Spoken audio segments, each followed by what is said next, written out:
અને હવે રાજકોટની વાત કરીએ। રાજકોટના મેયર નયના પેઢડિયા ફરી એકવાર વિવાદમાં આવ્યા છે। મેયરના પતિ વિનોદ પેઢડિયાએ ઊભું કર્યું ગેરકાયદે બાંધકામ। મેયર નયના પેઢડિયાના પતિએ મંજૂરી વગર ઊભું કર્યું બાંધકામ। સંત કબીર રોડ પર માર્જિન મૂક્યા વગર બાંધકામ બનાવવામાં આવ્યું છે। કોમર્શિયલ બાંધકામની મંજૂરી પણ નથી લીધી। ટીપી શાખાને જાણ હોવા છતાં અધિકારીઓએ આંખ આડા કાન કર્યું હોવાનું સામે આવ્યું છે।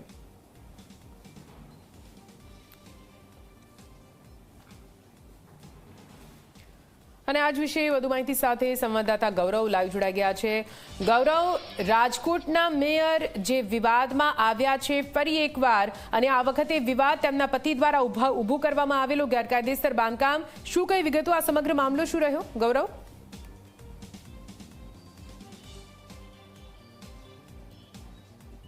નિધિ, રાજકોટના મેયર નયનાબેન પેઢડિયા છે તે ફરી એક વખત વિવાદની અંદર આવ્યા છે અને આ વખતે વિવાદ છે તે ગેરકાયદેસર બાંધકામનો છે। મેયરના પતિ વિનોદભાઈ ઉર્ફે વિનુભાઈ છે કે તેને સંત કબીર રોડ ઉપર જે નંદુબાગ સોસાયટી આવેલી છે, આ સોસાયટીની અંદર સૂચિત પ્લોટની અંદર જે રીતના કોમર્શિયલ બાંધકામ છે તે ખડકી દીધું છે।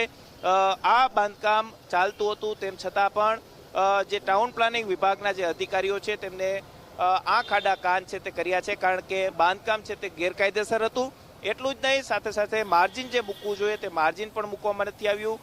બાંધકામ છે તે હજુ પણ ચાલુ રાખવામાં આવ્યું છે। માર્જિન ન હોવાને કારણે, મીટર મૂકવાની જગ્યા ન હોવાને કારણે તેમને મીટર છે તે વીજ પોલ ઉપર બાંધ્યું છે। એટલું જ નહીં, સાથે સાથે ટાઉન પ્લાનિંગ વિભાગના જે એટીપી હોય, એટીપીને આ પ્રકારના ગેરકાયદેસર બાંધકામ થતા હોય તો તેમને રોકવાની જવાબદારી તેમની રહેતી હોય છે, પરંતુ ક્યાંક મેયરનું બાંધકામ ચાલતું હોવાને કારણે એટીપીએ પણ જે કામગીરી કરવી જોઈએ તે કરી નથી। સાથે જ આ ગેરકાયદેસર બાંધકામ સૂચિત સોસાયટીની અંદર કરવામાં આવે છે અને સૂચિત સોસાયટીના એવા નિયમો છે કે જો રહેણાંક મકાન માટે તમે બાંધકામ કરતા હોય તો તેને રેગ્યુલાઇઝ કરી શકાય છે, પરંતુ ક્યાંક કોમર્શિયલ બાંધકામ છે તે કરવામાં આવ્યું છે એટલે કે તેને રેગ્યુલાઇઝ પણ કરી શકાતું નથી।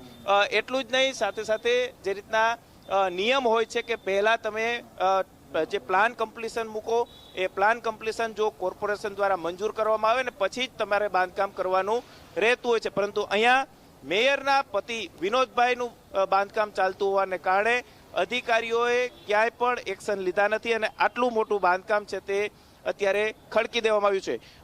ખાસ કરીને આ બાંધકામ થયા પાછળ પણ ક્યાંક સૂચિત સોસાયટીની અંદર બાંધકામ છે તે કરવામાં આવ્યું છે એવું પણ ચર્ચાઈ રહ્યું છે કે મેયરના અન્ય બે જગ્યાએ પ્લોટ છે ને તેની અંદર પણ આ જ પ્રકારે ગેરકાયદેસર બાંધકામ છે તે કરવામાં આવ્યા છે। હવે સોસાયટી અને ખાસ કરીને આસપાસના જે લોકો છે તેમનું સ્પષ્ટ કહેવું છે કે આ વિનોદભાઈનું બાંધકામ છે।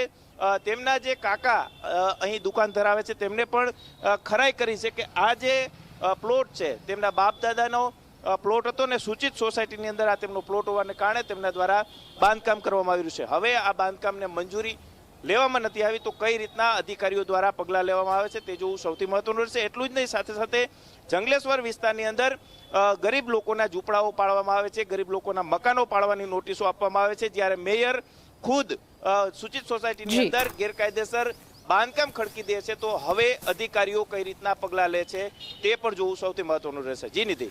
બિલકુલથી ગૌરવ, પૂરી માહિતી માટે આભાર। તો આપ જુઓ કેવી રીતે આ પૂરું ગેરકાયદે બાંધકામ છે તે ઊભું કરવામાં આવ્યું છે। જરૂરી નિયમો પ્રમાણેની જે જગ્યા છે તે પણ છોડવામાં નથી આવી અને તેને લઈને મેયરના પતિ વિવાદમાં આવ્યા છે।